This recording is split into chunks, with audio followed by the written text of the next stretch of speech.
Like it or not, Donald Trump dominates the world stage like no recent American president, or for that matter, any world leader. That has been clear this week at the World Economic Forum in Davos, Switzerland, where the president's rhetoric changed from threatening NATO, threatening Europe, to triumphant in announcing a deal over Greenland almost in 48 hours. Plus, what is Donald Trump's Board of Peace, which was announced at Davos, and what does he want that to accomplish? From the opinion pages of the Wall Street Journal, this is Potomac Watch. Those are our subjects for today on Potomac Watch, the daily podcast of Wall Street Journal Opinion. I'm Paul Gigot, and I'm here with Joe Sternberg and Kate Batchelder Odell. So President Trump on the weekend shocked the world by threatening tariffs against Europe if Denmark didn't cede to the United States control of Greenland. And he said he might use military force to get control of Greenland if the Danes didn't go his way. So stock markets tanked on Monday. Opposition formed, vocal opposition in Europe and in parts of the U.S. Congress. And Donald Trump then spoke in Davos and first said he wouldn't use force. So that was a bit of a walk down on Greenland, and then announced a new framework deal on the same day. That was, he said, a great triumph and is a forever deal. Of course, details to follow. So let's listen to the president describe the framework. It's a long-term deal. It's the ultimate long-term deal. And I think it puts everybody in a really good position, especially as it pertains to security and minerals and everything in the system. How long is it, Mr. President? Have you already spoken to other European leaders? Yes, I have. How long would the deal be, Mr. President? Infinite. There is no time limit. It's forever. And how would you ratify the deal? It's signed forever. But you haven't signed anything yet, right? It's a deal that's forever. Will there be an effect anyway, Mr. President? Will there be an effect? People, what happens is people are out there and they're working it right now. They're working the details of the deal, but it's what's called an infinite deal. Well, an infinite deal sounds like it's a serious deal. But do we know any of the details here, Kate? Do we know what's in it? Well, to borrow a phrase from Nancy Pelosi, we might have to adopt the framework to find out what's in it. But the rough contours of it, I think it became clear over the past several days that the only way off this ledge that Trump was out on was some kind of deal of some kind. I think the question really is whether it's a deal that wasn't available to him before this whole affair started. So far, it looks like it might be a deal that is only a little bit better than the status quo we might have gotten without several days of this. It might include, for instance, more European cooperation on a Golden Dome missile defense. It might include expanded basing. I think there's a lot still that's live because Trump is really serious about this sovereignty issue and, planting the American flag. And the Danes quite reasonably don't want to give up that concession. Yeah, Mark Rutte, the NATO Secretary General, said on Thursday that sovereignty was not discussed as part of the deal. And this was, and Rutte seems to be the mediator here among between the Europeans, including the Danes and the president. So that remains to be sorted out. I guess the question I have is: was this a big walk back by the president? Basically, what it meant. What I mean by that is, did the market reaction to his tariff threat, and the real enormously negative reaction, not just in Europe, but also in parts of the U.S. Congress to this, basically tell Trump he had to, as Kate put it, walk back from the ledge. Yes. No, I mean, look, this is part of a broader pattern that we've been seeing where I think that Trump will come out with particular very flamboyant threats or policy demands of various trading partners, or in this case, it was security partners in the North Atlantic Treaty Organization or NATO.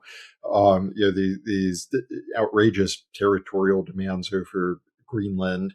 And then as soon as he discovers that people are not responding to this in the way that he had hoped, he'll step back for it. I mean, Wall Street has even come up with a catchy acronym for this. They call it TACO, or Trump always chickens out, and that might become the national dish in Greenland now. Because I think that what he discovered is that it was just so outrageous a threat and so outrageous a demand that he was making that it was not credible at all. I assume that they figured out that this was not the tariff threat or even any of the speculation that he was encouraging about whether there might be some kind of invasion of Greenland at some point. I mean, since everyone knew that it wasn't going to happen, it lost some of its potency. And so I think that this is actually a pretty damaging moment for Trump. I don't think anyone is really coming out of the situation looking particularly good, but Trump especially has really suffered here for the fact that he got so far out ahead of himself over the weekend. But this is a good outcome, in this sense, though, isn't it? I mean, if this deal comes together along the lines of what was available to Trump before his threats of military force and tariffs, which would mean, fairly significant U.S. defense capabilities on the island, enhanced, maybe with some help from NATO countries, mineral rights and so on, and backing down from the ledge here, where there was a real potential threat for NATO, this is a good outcome. Well, I think the problem is it has come at a pretty big cost, because I think that he has achieved the sort of agreement we assume. We don't know what's in the deal yet.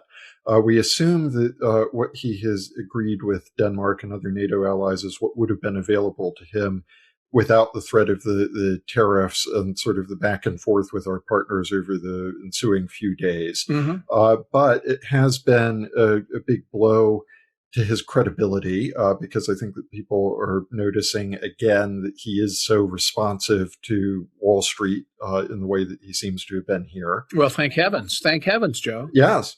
Again, I mean, it's great that he was, but why would he put himself in the position of telling the world that? And I think at the same time, he's created more distrust than he needed to among those European allies, and that has costs too. So I think that he would have been much better off if he could, and I think he probably could have, negotiating exactly the same deal, whatever it is, without going through this process that we had to get through first.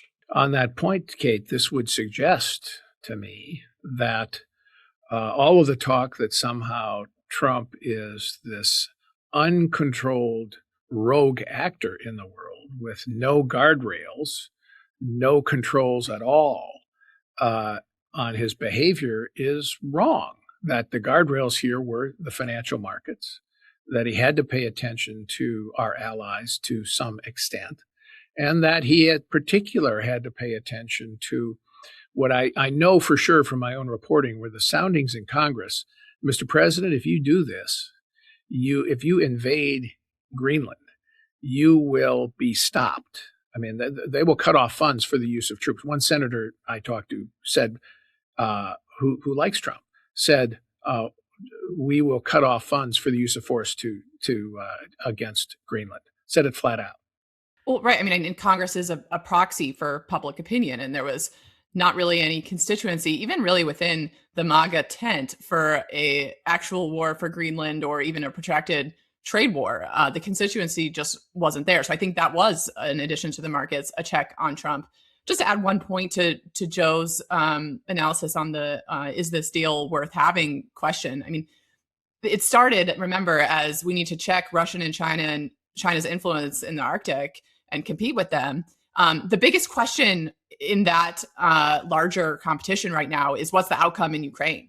And my concern is that after this week, you look at this crowd, the United States and NATO, and you think, are they going to enforce security guarantees in Ukraine? Are they going to come up with credible guarantees and stick with them? So I think that is really the the question to watch for. It's going to be measured on whether, does this episode go away, or is there a more lasting damage here? Well, and I think on that point, Joe's point is right about mistrust of the United States. I mean, there's a real question here about whether or not these countries can trust a Donald Trump-led United States. And let me just give one example from this week. It's something you know very well, Kate, which is the island of Diego Garcia in the Indian Ocean. Has been the U.S. has a military base there on which from which it has flown aircraft to the Middle East on more than one occasion. It's important strategically.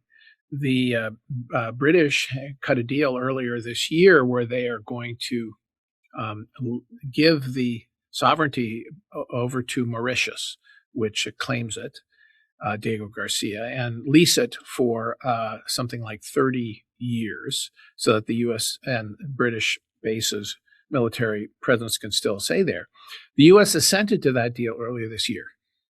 And then suddenly this week, Donald Trump says, well, they're giving it away for nothing. We won't abandon our sovereignty. And Scott Bessent asked about it. The Treasury Secretary said, well, we never abandon our sovereignty. And Keir Starmer says, well, wait a minute. You signed on to this. The Prime Minister of Britain said, you can sign on to this.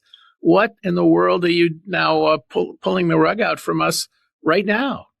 I take that point, but I guess I come to the conclusion that it's better Trump arrived at the correct position later rather than never, because I think there is real risk in that deal to hand over Diego Garcia. I mean, Diego Garcia is getting more strategically important to the United States, not less, especially as the Chinese Communist Party takes on a massive Pacific military buildup, and they use missiles to keep us out of the Pacific. We need these bases to park aircraft carriers, replenish submarines, and project power. I mean, so it's an essential question. And I think the deal it contains too many risks of perhaps espionage, or perhaps having to ask permission from a third party whether we can use that base. And I think the pity there is that, one, we don't have as much diplomatic capital as we might otherwise want to get the Brits to walk back that deal, because we've been having a 2-week imbroglio over Greenland. Right. But also, I also think the Diego Garcia thing gets to a larger picture issue here. Also at Davos, it's just, the Brits gave it up out of this sense of, making amends for the past empire. And I'm quoting from analyst Cliff May here, but we need the Brits to be more concerned about preventing Russia and China's colonialism than apologizing for their past colonialism. And it gets at this larger self-confidence question that I think really does exist in Europe. Well, some of us don't mind the British Empire at its height. Never mind the fact that it kind of ended it right after World War II. So I lived in Hong Kong for half dozen years when it was still controlled by the Brits, and I sure wish it were currently controlled by the Brits, as opposed to the tyranny that the Chinese communists have imposed on it. So I guess the question, Joe, here is what's the lasting harm from this episode? Let's assume it all works out over Greenland. The details are hashed out. How deep is the rift that this created in the transatlantic alliance, and the mistrust that it may have caused even among allies in the Pacific about whether you can trust Donald Trump's foreign policy? Well, I think in some ways it's very serious. In other ways, perhaps it might actually end up not being so bad. I mean, I think that regarding the U.S. relationship with Europe, the baseline condition is that the vast majority of European governments still understand they need a close cooperative relationship with the U.S. They would prefer that was with a president other than Donald Trump, but they understand on some level that they have to work with whoever is in the White House, and that there aren't really a lot of good alternatives for them. But I think the problem is that, first off, in terms of that relationship with our allies, I think there is going to be a temptation in some quarters. You can even see this already in the UK, to explore what some of the alternatives to the U.S. might be, and that potentially means pursuing closer economic relationships with China than is probably good for anyone at this point. So I think that, to the extent, even if European countries eventually come to their senses on this issue and realize that they do require that strong relationship with the US, they can have made some bad decisions along the way regarding China that they'll be stuck with. But I think that there's also this bigger danger that China and Russia and other bad actors around the world can see what is happening right now. They can see that there are these tension points, that North Atlantic alliance is not quite as cohesive as it used to be. And I think that there is a real danger that this creates a temptation for some of those bad actors to start poking and prodding. And even if the NATO alliance ends up being very resilient in the face of whatever poking and prodding has encouraged, it's still going to happen. It's going to create problems for us. So I don't think that this kind of thrashing around is cost-free at all. All right, let's turn to another subject that Donald Trump seems to have dear to his heart, in addition to Greenland, is a board of peace. This is a new group of nations, a coalition of the willing, if you want to put it that way, which he announced this week. And 19 member nations have joined so far. There were a lot more invitations sent out. The joiners include Belarus, that noted democracy, helping Russia wage war on Ukraine, but not the UK in the first instance here, or France. And believe it or not, Vladimir Putin's Russia was invited to join. The president said, well, let's listen to the president on the Board of Peace subject. Want all nations where people have control, people have power. That way we're never going to have a problem. This is the greatest board ever assembled. And everybody wants to be on it. But yeah, I have some controversial people on it, but these are people that get the job done. These are people that have tremendous influence. And, if I put all babies on the board, it wouldn't be very much. So he was invited. He's accepted. Many people have accepted. I don't know of anybody that hasn't accepted. But it's going to be great. I think the Board of Peace will be the most prestigious board ever, and it's going to get a lot of work done that the United Nations should have done. And we'll work with the United Nations, but the Board of Peace is going to be special. We're going to have peace. It started off with Gaza, the Middle East. We've got peace in the Middle East, tremendous peace in the Middle East. Nobody thought that was possible, and that happened by taking out the Iran nuclear threat. Well, the greatest board ever, probably an exaggeration. I don't know, Kate, but the president was answering their question of why Vladimir Putin's on the board. It's certainly my biggest question. He's waging war in Ukraine, has for 4 years, has resisted every attempt by Donald Trump to solve the conflict, even to have a temporary ceasefire. He refused. This Board of Peace concept started as in Gaza, something that would supervise the phase 2 and 3 parts of the president's peace plan for Gaza, basically supervising its reconstruction, rebuilding. But now Trump seems to have a larger ambition for it. As he said, it will do some things the United Nations should do, but hasn't been able to. How do you view this? I mean, you take it seriously as a body? Well, let's try to for a moment. I think it really only makes sense if you think, the problems in Ukraine and in Ukraine are because we have had insufficient dialogue around them. And that to me does not seem to be the issue at all. In fact, Trump has been willing perhaps too eager to negotiate.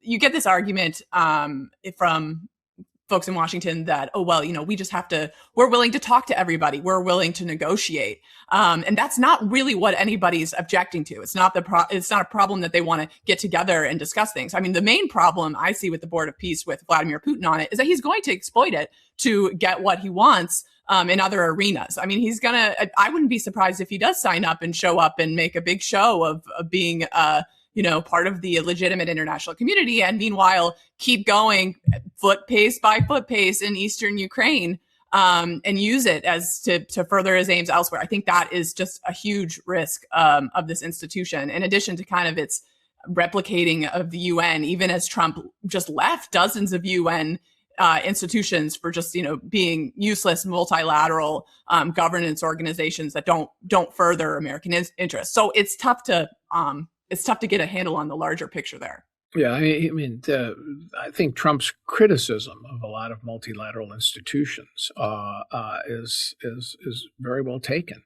I mean, they tend to, the goal of some of these institutions, the International Criminal Court, for example, and the Human Rights Council at the UN, which is a joke with China and Cuba on it, is to tie down the U.S. It's to serve as an obstacle to America's interests around the world. So Trump says, okay, we can set up this separate body of nations, and I'll lead it. I'll be the chairman, and we can get more of what we want. But if you put Vladimir Putin on it, or does this mean you're going to have Vladimir Putin playing a role, for example, in the reconstruction of Gaza? Really? Does this mean you're going to have Vladimir Putin playing a role in any kind of deal with Iran, when right now he depends on Iran's supply of drones to continue to stage his war in Ukraine, and he's helping Iran rebuild its missile capacity and anti-missile capacity. So there's a kind of an internal contradiction here, and if this were a board of democracies, like-minded democracies, where you said, okay, we can put together 10, 15 nations that shared values and shared interests, then we could actually maybe do some good. The problem with the UN Security Council is you have China and Russia there, and it gives vetoes at the Security Council to all kinds of actions. It's never been able to take any serious action on Ukraine, for heaven's sake. The clearest example of aggression on the European mainland since World War II. And so having a body that could work without those kinds of vetoes would be fine. But if Putin's in it, what good is it? Yeah, I mean, I think the big problem with the UN has always been that too many people are in it. And the issue that you run into here is, how exactly are you defining too many? I mean, Paul, as you were pointing out, we would say that the problem is that there is a values problem. The UN includes too many countries that do not share the West's democratic values, and that makes it an impotent body at times when it would really be useful to have that available as a way of rallying action in problem spots like Ukraine.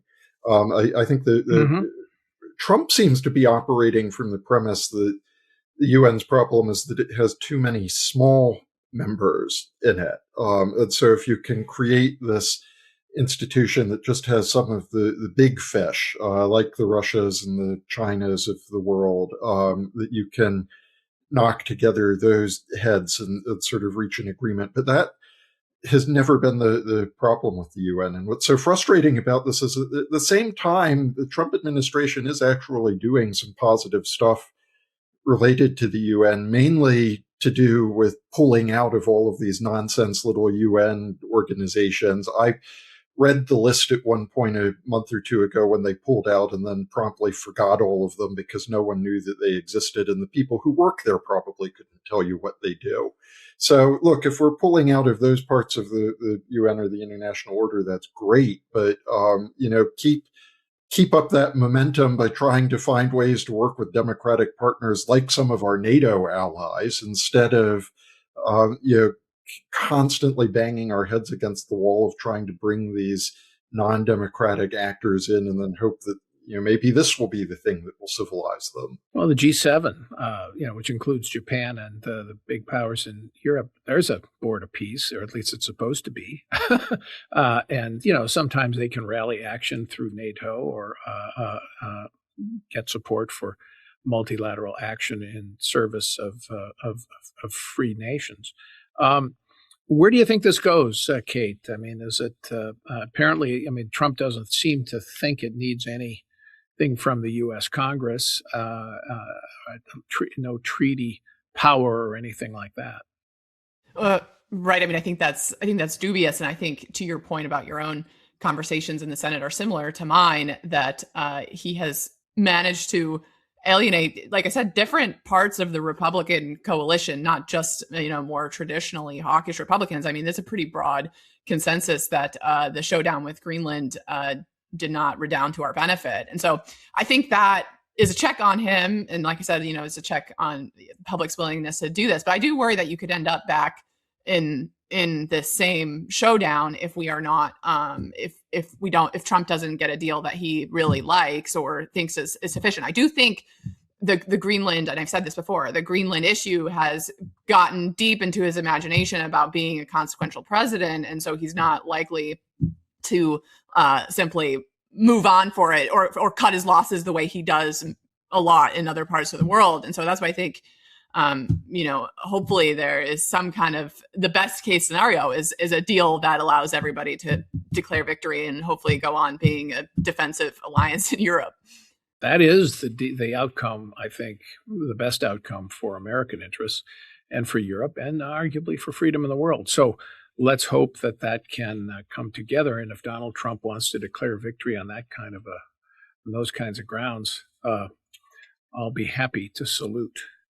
So thank you, Kate. Thank you, Joe. Thank you all for listening. We'll leave it there for today on Potomac Watch. We're here every day, and we hope you'll join us tomorrow.